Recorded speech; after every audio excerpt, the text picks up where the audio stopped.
नमस्कार। आज चाहिँ हामी एउटा tax planning for various payments and activities भन्ने एउटा कर्पोरेट ट्याक्सेसनको एउटा युनिटबाट चाहिँ हामीले क्यापिटल स्ट्रक्चरसँग सम्बन्धित एउटा क्वेसन हेर्दैछौँ। यो चाहिँ टियुले 2019मा सोधेको क्वेसन हो।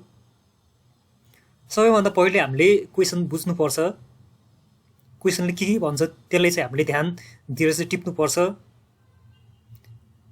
र वर्किङ नोट गरिसके पछाडि एउटा स्टेटमेन्ट बनाउनु पर्ने हुन्छ। स्टेटमेन्ट चाहिँ calculation of EAT of differential of alternative भनेर एउटा बनाउनु पर्ने हुन्छ। अल्टरनेटिभहरू हुन्छन्, तिनीहरूलाई चाहिँ छुट्टै अल्टरनेटिभ भनेर राखेर चाहिँ तिनीहरूको नेट इन्कम निकाल्नु पर्ने हुन्छ र जसको धेरै नेट इन्कम हुन्छ त्यसलाई चाहिँ हामीले चुज गरिन्छ भनेर, सिलेक्ट गरिन्छ भनेर चाहिँ डिसिजन दिनुपर्ने हुन्छ। सबैभन्दा पहिले अब क्वेसन बुझ्नुपर्ने हुन्छ र अब चाहिँ क्वेसनतिर लाग्यौँ। क्वेसनमा भनेको छ कि a manufacturing company requires 24 lakh capital outlay for its expansion program भनेको छ। म्यानुफ्याक्चरिङ कम्पनी भन्ने बित्तिकै हामीले स्पेसल कम्पनी भनेर बुझ्नुपर्छ, जसको ट्याक्स चाहिँ 20% हुन्छ। ट्याक्स तिर्ने बेलामा 20% ट्याक्स तिरिन्छ र यसले चाहिँ स्पेसल भएको हुनाले चाहिँ 1/3 अफ डिप्रिसिएसन बेसको त्यो पनि इन्जोय गर्न पाउँछ। 1/3 अफ डिप्रिसिएसन पनि इन्जोय गर्न पाउँछ। र क्यापिटल आउटले भनेको चाहिँ फन्ड रिक्वायर भनेर चाहिँ हामीले बुझ्नुपर्ने हुन्छ। रिक्वायर्ड फन्ड भनेर चाहिँ 24 लाख भनेर टिपिहालौँ। अर्को भनेको छ after completion of propose expansion the company will generate income 4000 per day भनेको छ। यदि त्यो हामीले एक्सपान्सन चाहिँ गरिसके पछाडि चाहिँ हामीलाई 4000 चाहिँ प्रतिदिन फाइदा हुने रहेछ अथवा जेनेरेट गर्ने रहेछ त्यो एक्सपान्सन गरिसके पछाडि चाहिँ। भनेपछि प्रफिट पर डे हो त्यो भनेको 4000 with the rationalities of mitigating current program that will help to increase mitigating current business loss 2000 per day भनेको रहेछ। अहिले चाहिँ करेन्ट लस चाहिँ हामीलाई 2000 पर डे भइरहेछ अथवा 2000 पर डे भइरहेछ। लस पर डे भनेर लेख्ने 2000 र हामीलाई अरू भनेको चाहिँ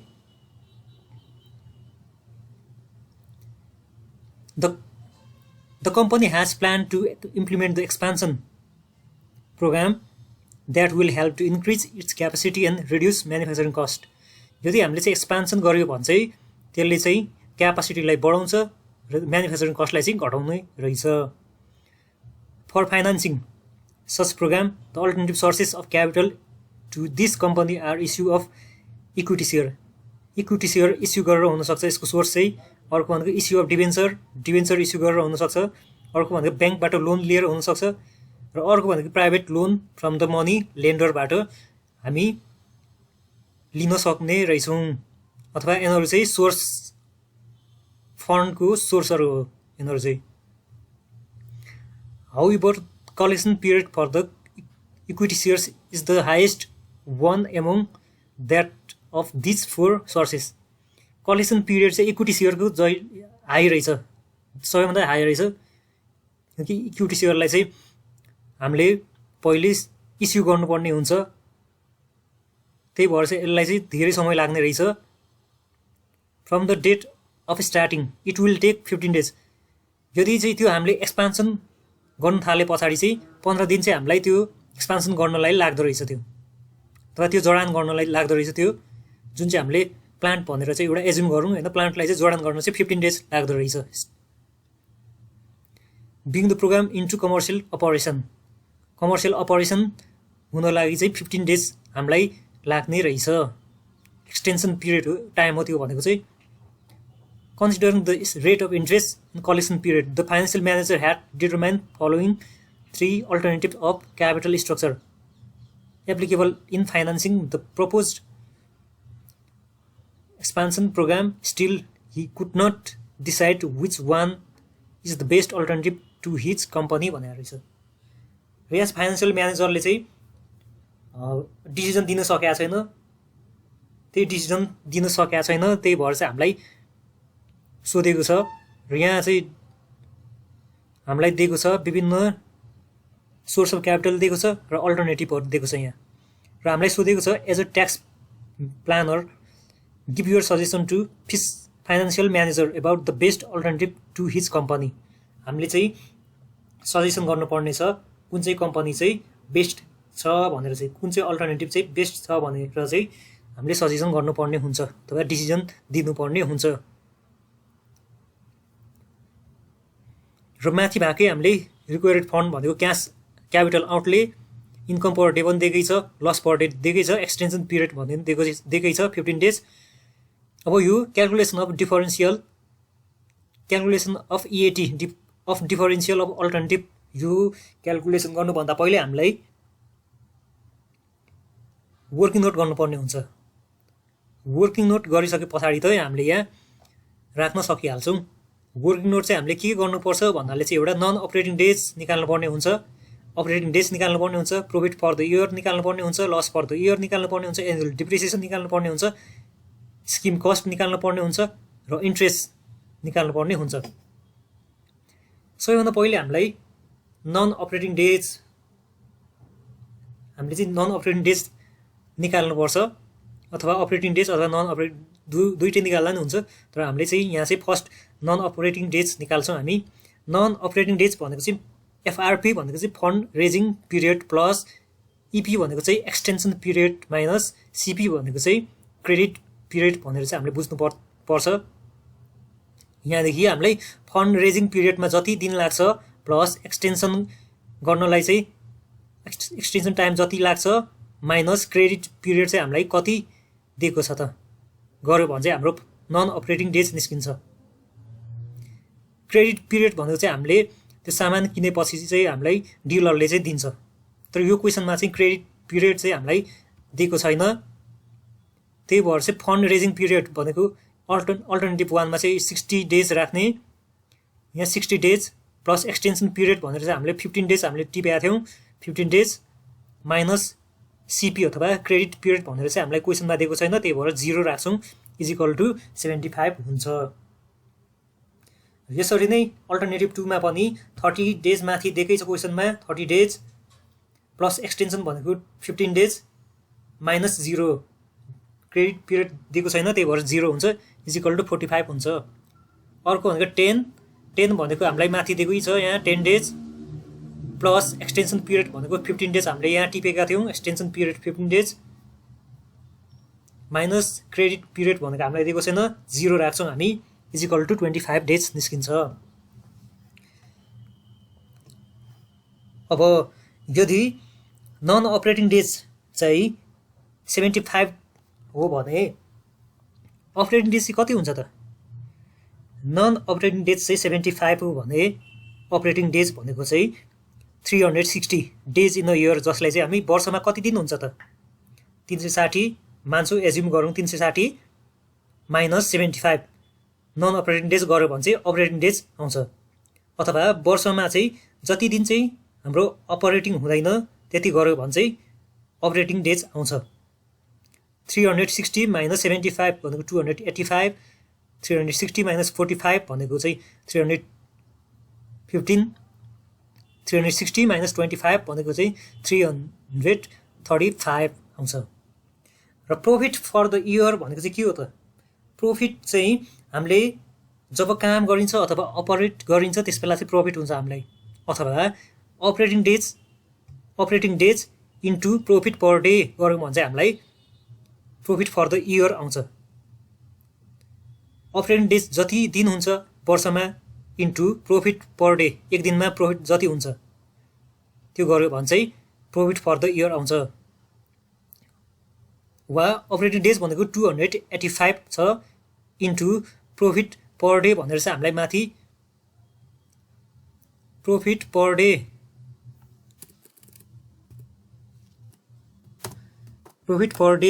4000 दिएको छ, 4000 इन्टु 285 गरौँ भने चाहिँ 11,40,000 आउँछ।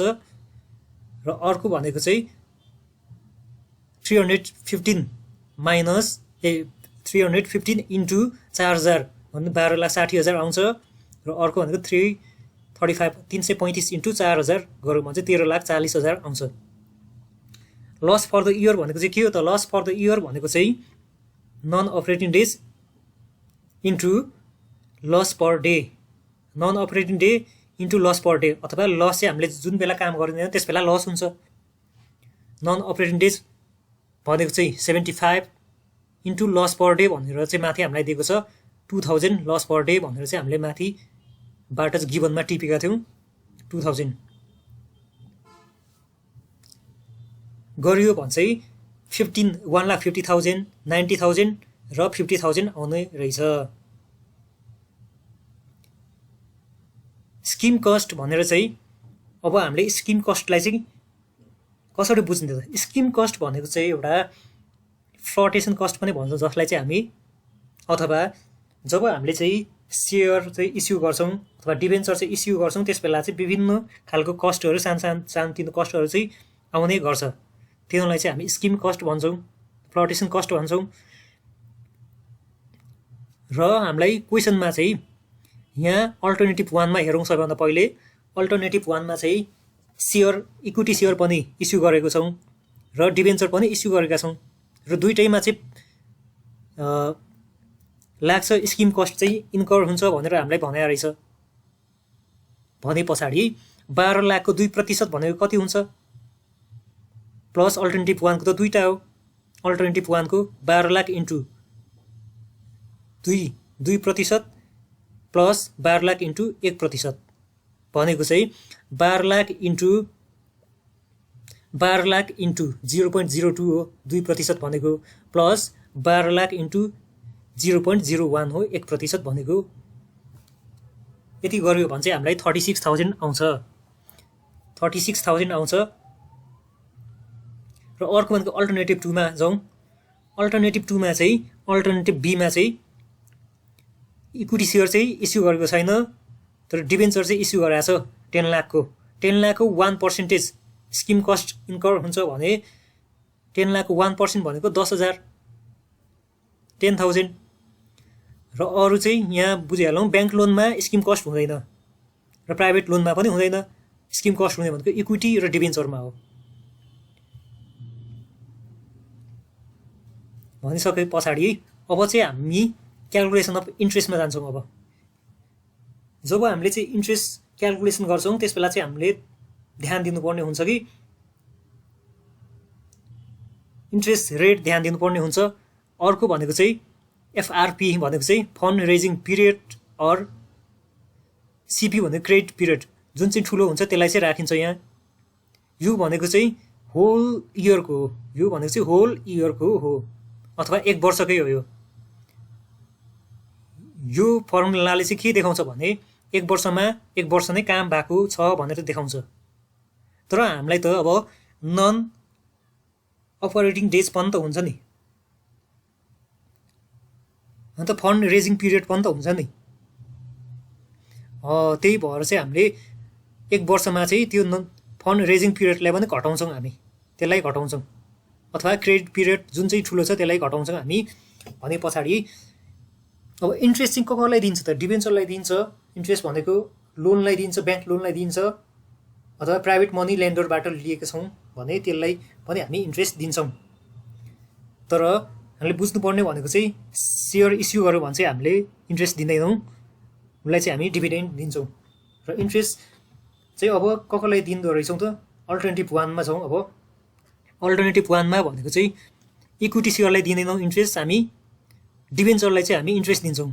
डिबेन्चरलाई इन्ट्रेस्ट दिन्छौँ भने पछाडि 12 लाखको 6%, 6% डिबेन्चर भनेको 12 लाख छ।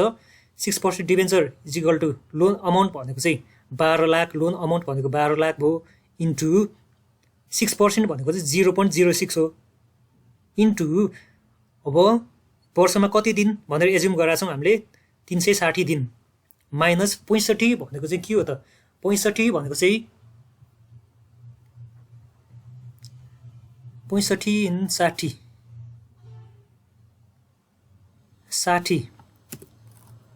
60 भनेको चाहिँ फन्ड रेजिङ पिरियड हो। 60 फन्ड रेजिङ पिरियड भनेको 60, 360 minus 65 divided by 360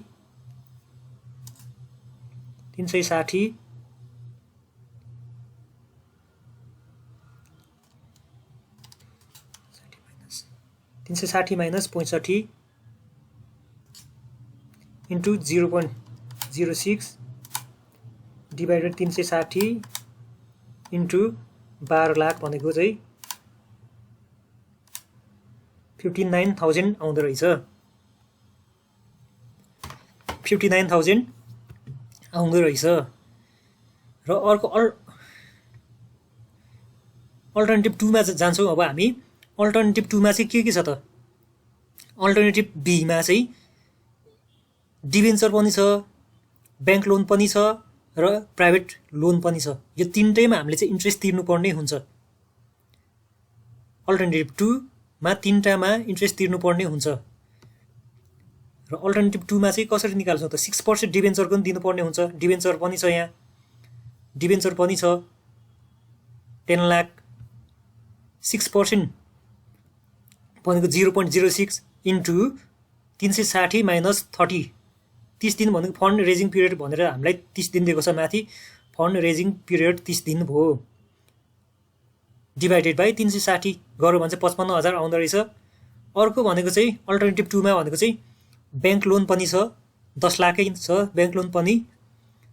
8% bank loan हो त्यो भनेको चाहिँ इन्ट्रेस्ट भनेको चाहिँ 10 लाख इन्टु 0.08 भनेको 8% भनेको छ, त्यही भएर 0.08 इन्टु 360 दिन माइनस 30 दिन। फन्ड रेजिङ पिरियडमै 30 दिन लाग्छ भने पछाडि 30 दिनको हामीले इन्ट्रेस्ट दिनु पर्दैन। डिभाइडेड बाई 360 भनेको 1 वर्ष, डेज इन अ इयर। यो भनेको 73,333 आउँदो रहेछ। र अर्को भनेको चाहिँ हामीले 10% प्राइभेट लोनमा पनि इन्ट्रेस्ट दिनुपर्ने हुन्छ। र इन्ट्रेस्ट भनेको चाहिँ 4 लाखको लोन एमाउन्ट भनेको 4 लाख दिएको छ हामीलाई माथि, 4 लाख दिएको छ। र 12% हो यो चाहिँ, 10% हो। 10% भनेको चाहिँ 0.10, 10% भनेको 0.10 हो, अथवा 10 डिभाइडेड 100 भनेको 0.10 हो, इन्टु 360 फन्ड रेजिङ पिरियड भनेको 30 दिन लाग्छ भने पछाडि माइनस 30 डिभाइडेड बाई 360, 36,667 आउँदो रहेछ। र यो चाहिँ यो अल्टरनेटिभ 2 को सबै 55,000, 73,333 प्लस 36,667 जोड्यो भने चाहिँ 1,65,000 आउँछ। र अल्टरनेटिभ 3 मा जाउँ है। अब अल्टरनेटिभ 3 मा जाँदा चाहिँ सीमा हामीले ब्याङ्क लोन पनि लिएका छौँ र अर्को भनेको चाहिँ ब्याङ्क प्राइभेट लोन पनि छ, 12 लाख 12 लाख छ। 10% ब्याङ्क लोन भनेको 12 लाख, अर्को 8% bank loan 12 lakh, 10% bank loan भनेको 12 लाख नै छ भनिसके पछाडि अब फर्मुला त्यही हो। लोन अमाउन्ट भनेको 12 लाख इन्टु 8% ब्याङ्क लोन भनेको 0.08 into days in a year भनेको 360 माइनस फन्ड रेजिङ पिरियड भनेको हामीलाई दिएको छ माथि 10 दिएको छ। फन्ड रेजिङ पिरियड भनेको 10 दिएको छ, 10 दिएको छ। अल्टरनेटिभ 3 को 10 हो, डिभाइडेड बाई 360 गऱ्यो भने चाहिँ 93,333 आउँछ। 93,333 आउँछ। प्राइभेट लोनको अब हामीलाई 10% भनेको छ। प्राइभेट लोनको 10%,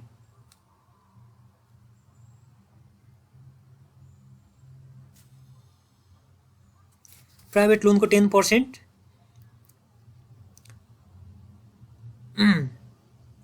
प्राइभेट लोनको 10%,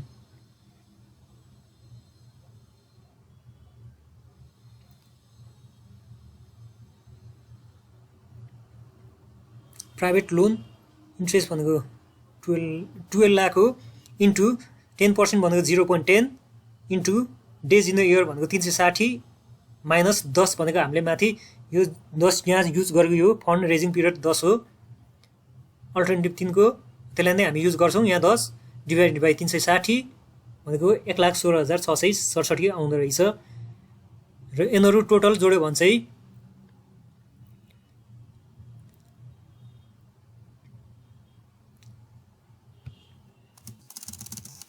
टोटल जोड्यो भने आउँछ टोटल इन्ट्रेस्ट भनेको चाहिँ 2,10,000 अल्टरनेटिभ 3 मा चाहिँ 2,10,000 आउँछ। र अब चाहिँ हामीले सिधै लगेर चाहिँ हामीले अब चाहिँ calculation of EAT of differential of alternatives भनेर चाहिँ हामीले निकाल्न सक्छौँ। प्रोफिट फर द इयर हामीले चाहिँ यहाँ गरेका छौँ। प्रोफिट फर द इयर भनेको 11,40,000, 12,60,000 र 13,40,000। 11,40,000 अल्टरनेटिभ 1 मा, 12,60,000 अल्टरनेटिभ 2 मा र 13,40,000 अल्टरनेटिभ 3 मा राख्छौँ। र प्रोफिटमा चाहिँ हामीले लेस गर्नुपर्ने हुन्छ expenses and losses. Loss during the year भनेर हामीले यहाँ क्याल्कुलेसन गरिसकेका छौँ। लस ड्युरिङ द इयर भनेको non operating days into loss per day भनेर चाहिँ यहाँ 1,50,000, 90,000 र 50,000 हामीले सिधै राखिन्छ। 1,50,000 लस ड्युरिङ 1,50,000, 90,000 र 50,000। इन्ट्रेस्ट एक्सपेन्सेस पनि हामीले यहाँ निकालिसकेका छौँ 59,000। अर्को अल्टरनेटिभ 2 को 165,000, अल्टरनेटिभ 3 को 2,10,000 भनेर चाहिँ हामीले यहाँ इन्ट्रेस्टलाई भने 59,000, 1,65,000 र 2,10,000 राख्छौँ सिधै। डिप्रिसिएसनमा हामीले भनेका थियौँ अगाडि नै स्पेसल हो। म्यानुफ्याक्चरिङ कम्पनीले चाहिँ 1/3 regular plus 1/3 of regular depreciation चाहिँ इन्जोय गर्न पाउँछ अथवा त्यसलाई चाहिँ घटाउन पाउँछ। आफ्नो उसले ट्याक्स तिर्दा चाहिँ त्यो घटाउन पाउँछ। भनिसके पछाडि यसलाई चाहिँ हामी एज्युम गर्छौँ। हामी प्लान्ट भनेर चाहिँ एज्युम गर्छौँ। तोकेर दिएको छैन, एक्सपान्सन मात्रै भनेको छ। त्यही भएर चाहिँ प्लान्ट भनेर चाहिँ एज्युम प्लान्ट भनेर चाहिँ हामी एज्युम गर्छौँ। र यसको चाहिँ के हुने भयो त रेट अफ डिप्रिसिएसन भनेको चाहिँ प्लान्टलाई भनेको 15% लाग्छ प्लस 1/3 अफ 15% भनेको 5 हो भनेपछि टोटल भनेको 20% भयो। र डिप्रिसिएसन भनेको क्यापिटल रिक्वायर्ड फन्ड रिक्वायर्ड भनेर चाहिँ माथि हामीले क्यापिटल आउटले भनेर दिएको थियो 24 लाख, 24 लाख यहाँ दिएको छ। त्यसकै चाहिँ हामी 20% निकाल्छौँ। त्यो भनेको चाहिँ 4,80,000 हो। यो चाहिँ सबैमा 4,80,000 राख्छौँ हामी। डिप्रिसिएसन 4,80,000, 4,80,000 सबैमा राख्छौँ। स्किम कस्ट भनेर चाहिँ हामीले क्याल्कुलेसन गरेको थियौँ 36,000 र 10,000, 36,000 एन्ड 10,000 क्याल्कुलेसन गरेका थियौँ। अथवा हामीले सेयर क्यापिटल र डिबेन्चरमा चाहिँ स्किम कस्ट लाग्छ भनेर चाहिँ हामीले निकालेका थियौँ। अल्टरनेटिभ 1 को 36,000 र अल्टरनेटिभ 2 को 10,000 निकालेका थियौँ। यसलाई पनि सिधै राखिदिने। कस्ट 36 र 10,000 र अल्टरनेटिभ 3 मा थिएन। र अब अर्निङ बिफोर ट्याक्स यदि प्रोफिट फर द इयरमा चाहिँ लेस चाहिँ हामीले एक्सपेन्सेस लसेस गर्यो भने चाहिँ अर्निङ बिफोर ट्याक्स आउँछ। अर्निङ बिफोर ट्याक्स भनेको 4,15,000, 5,15,000 र 6 लाख आएको छ। र लेस हामीले ट्याक्स गरियो भने चाहिँ 20% ट्याक्स हो। किनकि यो स्पेसल इन्डस्ट्री हो, त्यही भएर चाहिँ 20% हुन्छ। 4,15,000 को 20% भनेको 83,000। अर्को भनेको अल्टरनेटिभ 2 को 1,03,000 र अल्टरनेटिभ 3 को चाहिँ 1,20,000 आउँछ। यदि इबिटीमा चाहिँ ट्याक्स घटायो भने अर्निङ बिफोर ट्याक्समा चाहिँ ट्याक्स घटाइयो भने चाहिँ नेट इन्कम आउँछ अथवा EAT आउँछ 3,32,000, 4,12,000 र 4,80,000 आउँछ। र यति क्याल्कुलेसन गरिसके पछाडि चाहिँ हामीले अब डिसिजन दिनुपर्ने हुन्छ। डिसिजन चाहिँ के को आधारमा दिने त भन्नाले चाहिँ जसको चाहिँ जुन अल्टरनेटिभको चाहिँ नेट इन्कम बढी हुन्छ त्यसलाई चाहिँ हामी सिलेक्ट गर्छौँ भनेर डिसिजन दिन्छौँ। अथवा यहाँ हेऱ्यो भने चाहिँ हामीले अल्टरनेटिभ 3 को चाहिँ 4,80,000 छ अथवा धेरै छ। र यसको डिसिजन हुन्छ alternative 3 should be selected since it has higher net income भनेर चाहिँ हामी डिसिजन दिन सक्छौँ।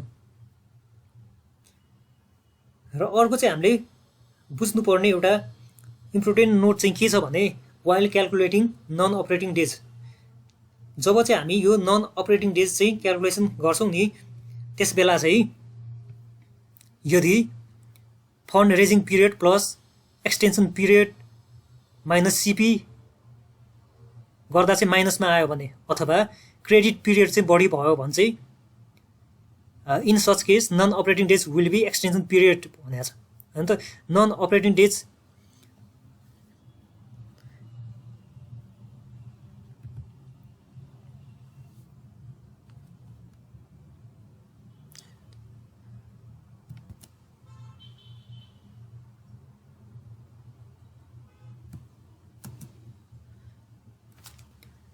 In such period extension period चाहिँ नन अपरेटिङ डेज हुन्छ